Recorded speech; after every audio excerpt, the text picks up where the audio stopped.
sorting, counting ongoing in Anambra Governorship Election as voting ends. The resident votes to elect new chairman to occupy 16 local government seats in Taraba State. Okonjo-Iweala denies viral post criticizing President Tinubu over insecurity. And on the foreign scene, Tanzania authorities seek arrest of 10 people, including senior opposition figures. Good evening, this is News at 7 on West Spring Television. My name is Tomi Lola Daniel Adewo. Voting has ended with sorting and counting ongoing in Anambra State Governorship Election. The sorting and counting of votes began around 2 p.m. in some polling units across the southeastern states. In polling units 10, 12, 2 and 3, Amambwa, Oka South Government Area, the sorting of votes began around that time. Other places in the state commenced the sorting and counting later on. Meanwhile, the Independent National Electoral Commission, INEC, has uploaded 75.86% of results in its results viewing portal, IREV. The Saturday's exercise was peaceful with no report of violence in any of the polling units. However, some of the candidates and observers alleged vote buying.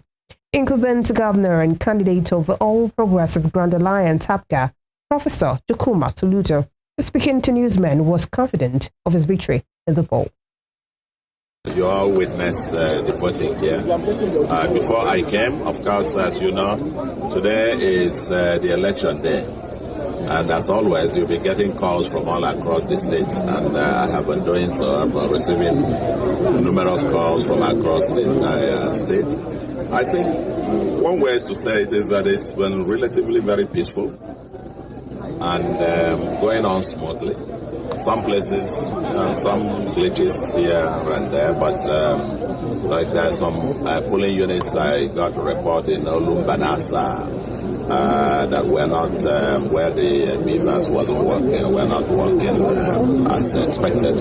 But all said and done, I think on the average it will be said to be going on smoothly and as expected.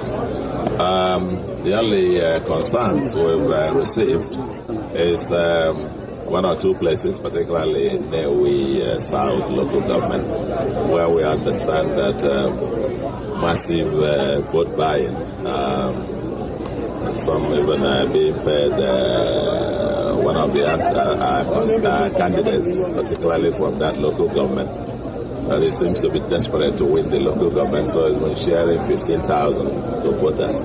And I said, even if they share 100,000, never mind. Let the people just vote, count the votes. Doesn't matter for us, and we're fairly convinced that on the basis of the votes, one man, one vote, that we're going to win and win landslide. No question about that. Now, as for the, you've seen the process here. It's quite seamless, but you can see still the crowd. The crowd still to vote, and it's about 1:30. So in the next 1 hour, voting is supposed to close officially. But again, the rule is that once you are in the polling unit before 2:30, you must vote. So I expect that all these people, you can still see a few. I'm sure there's still more than 100 persons yet to vote here. So I expect that they will all vote. Okay. All right. Are you happy with the number of turnout? We have less than 10% participation. Are you? Meanwhile, the All Progressives Congress APC candidate Nicholas Ukachukwu has alleged vote buying and intimidation of his party's agent in the governorship election held in the state. Ukachukwu, who voted at this polling unit in Osumenyi, Ward 2, polling unit 012, described the development as a threat to democracy. He stated that if there is no seller, there cannot be a buyer, noting that some people have chosen to sell their conscience, which is even worse than those buying votes. Speaking further on report of intimidation, Ukachukwu said one of his agents had been assaulted during the voting exercise. But when asked about the situation in Ihiala, one of the state's flashpoints, Ukachukwu said there had been No report of major violence or casualties. Yes, like, well, I just exercise my civic responsibility. You have to qualify to vote and be voted for. And this is just a proof that actually I'm qualified to be voted for. And then it feels good to be part of a process that will move this state forward. Not because I'm the one running as a candidate of APC, but because I'm an Anambra citizen with a full right to vote and be voted for. So I'm happy to be here to vote. Did you witness any challenge in terms of voting or trying to get yourself in any challenges, or what do you think INEC should do in improving this exercise moving forward? Well, you see, when you're a candidate, you want to vote, they are called this kind of celebrative treatment. But from what I've been hearing from here and there, there'll be hitches, small problem here and there. There'll be security challenges here and there. But loudly, there'll be vote buying. Vote buying. And then that has become the biggest menace that actually will shunt this country to a point of standstill. But it will come to a point that when people get opportunity to be in power, they don't have to do anything. Can you be specific? Right, so can you just tell us your observation, what you observe now you're on the field? Well, my observation is what I'm trying to tell you now. From one or two things, and then as one or two places my people have visited, and then here in my community, complaints here and there. Right now, there are many things that are going up, issue of vote buying, and maybe some of you would have noticed it. And it is collective treasury that is being looted and shared back to people to get back the mandate. So it is a very bad thing. Everybody. Similarly, a former Anambra State Governor Peter Obi has condemned vote buying, warning that voters who sell their conscience risk losing vital public services. The 2023 Labour Party presidential candidate stated this after voting at polling unit 019, Umudim Akasi, Agulu 2, Ward 8, joining residents to exercise their civic right in electing a governor of the state. Speaking to journalists after voting, he said those who are the victims of bad governance seem to be the ones fueling it, questioning the gain of one selling his vote.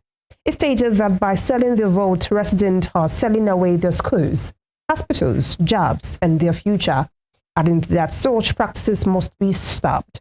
Asked about his party's governorship candidate, George Mugalu, Obi maintained a neutral stance, noting that his focus was on national issues rather than state politics.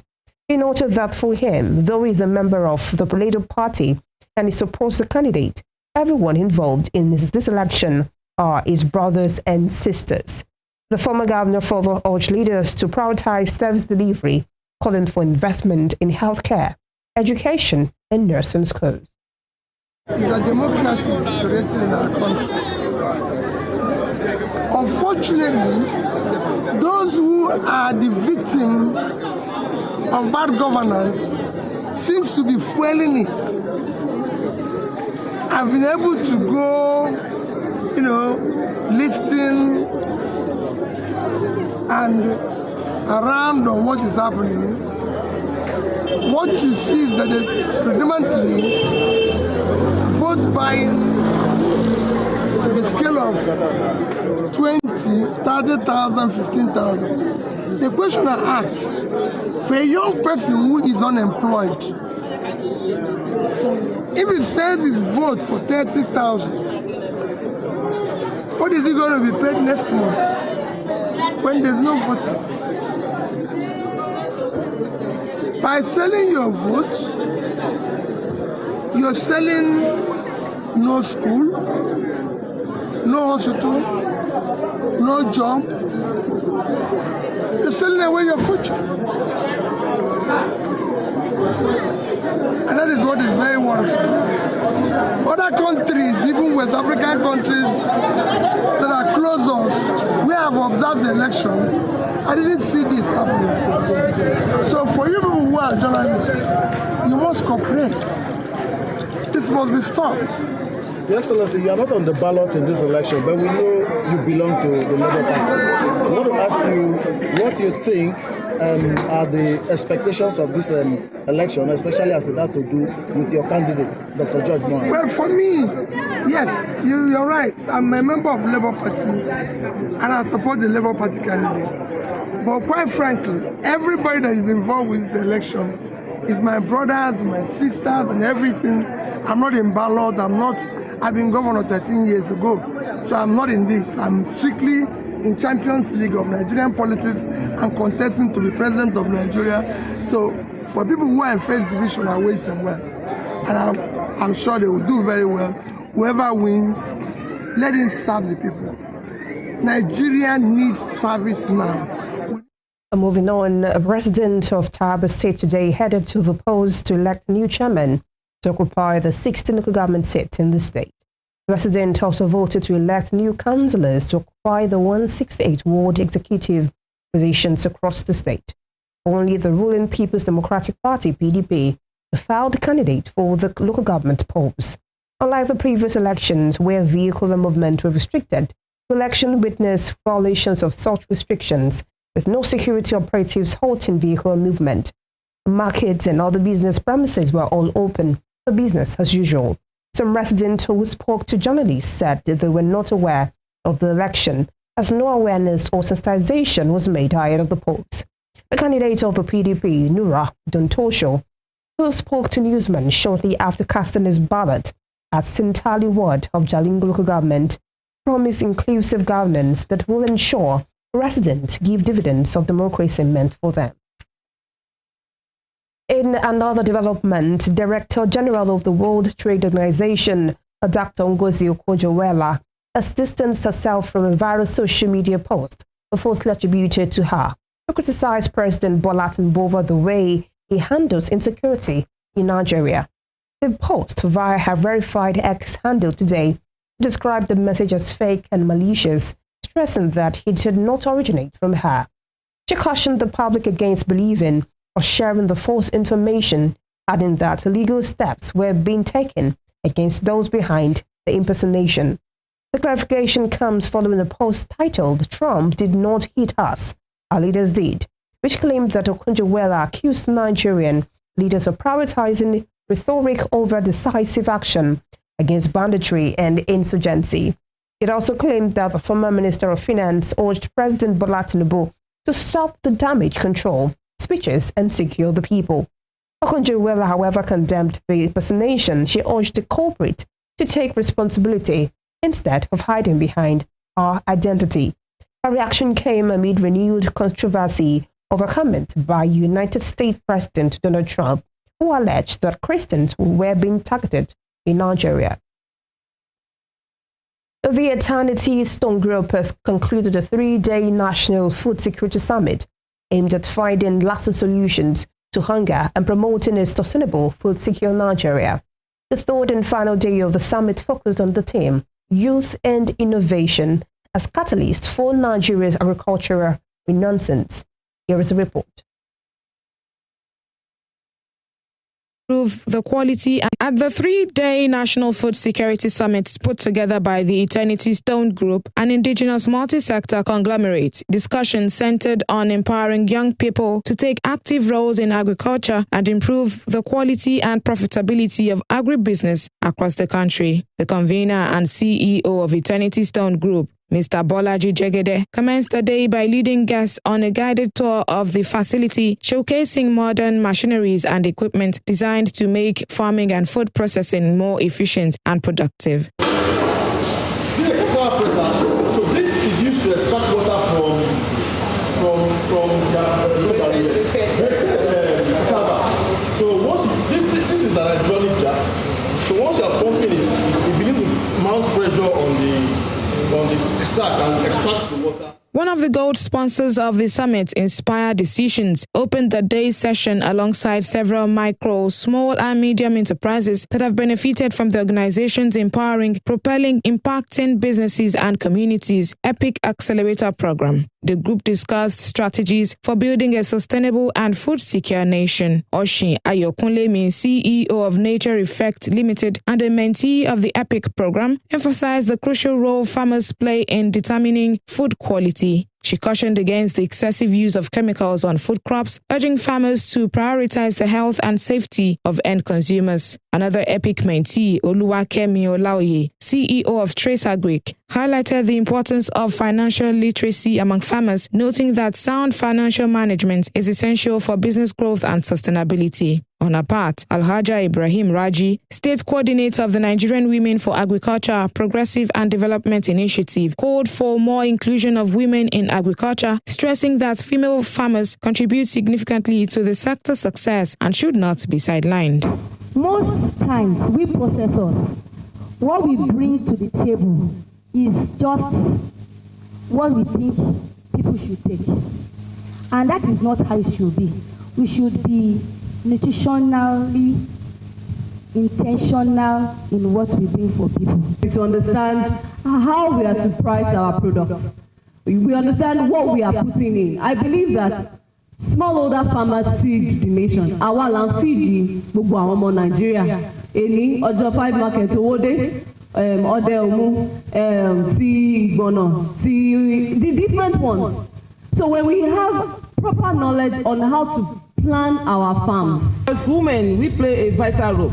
It is our understatement to say we are playing. We constitute about 60 or 70% of the farmers generally. The Regional Community Manager of NIDDA's Digital Literacy and Innovation for Modern Agribusiness, Mr. Oluwaferami Adeleye, encouraged farmers to embrace technology to enhance productivity, while Mr. Agbade Shola Adenrele, CEO of Gidi Suya Agro, urged them to explore opportunities in the dairy value chain. Representatives from the financial sector also pledged their support for farmers. Mr. Agbenga Neye from the Bank of Industry assured participants of accessible loan facilities for qualified farmers, while Ms. Christiana Awoyemi from Alpha Morgan Bank, a new commercial bank in Oshogbo, advised farmers to adopt safe banking practices to protect their finances from fraud.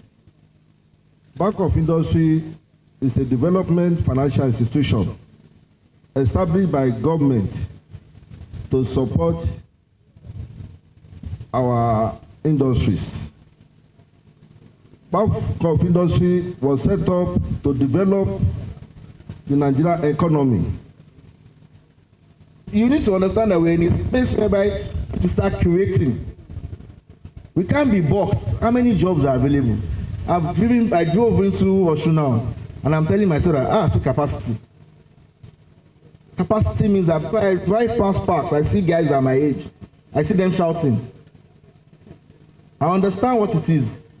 I'm not blaming them, but I'm also telling myself that, okay, the opportunity that I have now, I can tell people that, say, please, your children, carry them along. While speaking to journalists, Mr. Bolaji Jegede, the convener and CEO of Eternity Stone Group, reaffirmed that the goal of the summit was to explore practical ways to strengthen Nigeria's agricultural sector, combat hunger, and empower young people to lead innovations that will shape the future of food security in the country. I believe that Nigeria is not operating at the capacity it should be operating. We have so much arable land, but we are still unable to feed ourselves. And I believe that this problem is essentially because we have not mechanized agriculture enough. And we believe that this summit, with this summit, we can provide solutions to the challenges facing the agricultural value chain across the entire value chain. And this is the inspiration for it, that we can grow Nigeria and we can actually create jobs in agriculture and ensure that our youths are off the streets doing gainfully employed and doing businesses across the entire agricultural value chain. So essentially it's about development of Nigeria, it's about youth empowerment, it's about industrialization, it's about building Nigeria of our dreams, it's about building a Nigeria where our youth have more confidence in Nigeria and are not looking to travel abroad but want to stay in Nigeria. That's the motivation behind this. A summit of this nature is highly significant as it brings together key players in the agricultural sector to share ideas, promote innovation, and shape sustainable solutions for national food security. It provides a platform to empower young people and women, encourage technology adoption, and strengthen collaboration between farmers, financial institutions, and policymakers. Elsewhere, the management of the Ladoke Akintola University of Technology, Ishenyi campus, has approved a 2-week suspension of activities following the death of a 200-level student who was run over by a yet-to-be-identified commercial driver. It was gathered that the victim was a student of the Department of Agricultural Economics before the incident occurred on Friday morning, while students who staged a protest set the vehicle ablaze after discovering that the driver had fled.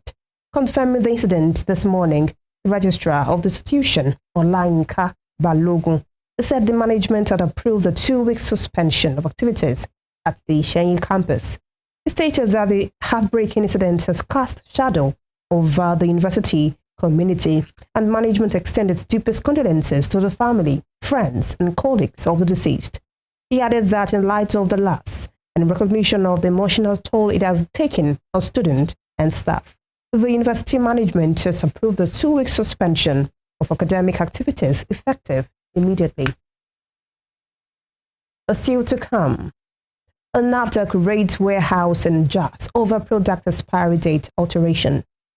We'll bring you more on this when we return. Please stay with us.